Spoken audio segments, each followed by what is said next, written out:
Hi friends, welcome to our channel. ఈరోజు వచ్చేసి సింపుల్గా టేస్టీగా వంకాయ కర్రీ ఎలా ప్రిపేర్ చేయాలో చూపిస్తారండి.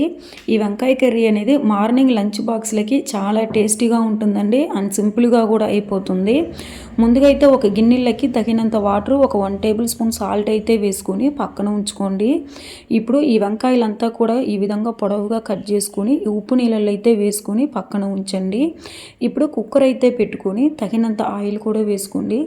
ఆయిల్ అనేది హీట్ అయిన తర్వాత ఒక 1/2 టేబుల్ స్పూన్ ఆవాలు, ఒక 1/2 టేబుల్ స్పూన్ జీలకర్ర కూడా వేసుకోండి.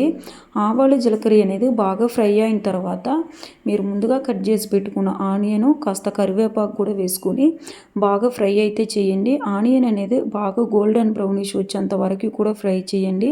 అయితేనే కర్రీ అనేది టేస్ట్ బాగుంటుందండి. ఆనియన్ అనేది బాగా ఫ్రై అయిన తర్వాత ఒక 1 టేబుల్ స్పూన్ దాకా అల్లం వెల్లుల్లి పేస్ట్ కూడా వేసుకొని లో ఫ్లేమ్లో అయితే పెట్టుకొని బాగా ఫ్రై చేయండి. అల్లం వెల్లుల్లి పేస్ట్ అనేది కాస్త అడుగు అనేది అంటుకుంటుందండి. సో లో ఫ్లేమ్లో పెట్టుకొని పచ్చివాసన పోయేంత వరకు కూడా కలుపుకుంటూ ఫ్రై అయితే చేయండి. ఈ విధంగా అల్లం వెల్లుల్లి పేస్ట్ అనేది ఫ్రై అయిన తర్వాత సన్నగా తరిగి పెట్టుకున్న ఒక 4 టమాటా ముక్కలను కూడా వేసుకుని బాగా లో ఫ్లేమ్లో అయితే పెట్టుకుని టమాటాలంతా కూడా ఉడికించండి.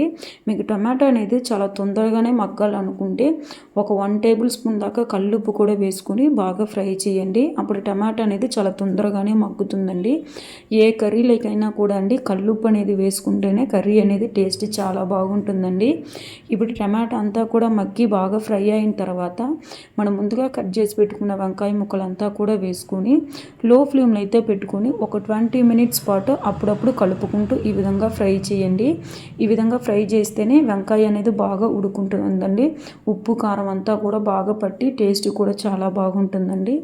ఇప్పుడు ఒక 80% బాయిల్ అయిన తర్వాత ఒక 1/4 టేబుల్ స్పూన్ పసుపు, ఒక 1/4 టేబుల్ స్పూన్ ధనియాల పౌడర్, టేస్ట్కి సరిపడంత కారం కూడా వేసుకుని బాగా పచ్చివాసన పోయేంత వరకు కూడా ఈ కారం అంతా కూడా బాగా మిక్స్ చేసుకొని కలుపుకోండి.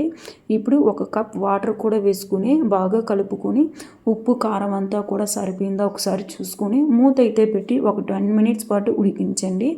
10 మినిట్స్ తర్వాత చూసారు కదండి, ఈ విధంగా చిక్కగా ఉడికి గ్రేవీ అనేది రెడీ అయిపోతుందండి. సో తప్పకుండా ట్రై చేసి ఎలా వచ్చిందో కామెంట్ చేయండి. నా వీడియో నచ్చితే లైక్ చేయండి, షేర్ చేయండి, సబ్స్క్రైబ్ చేయండి.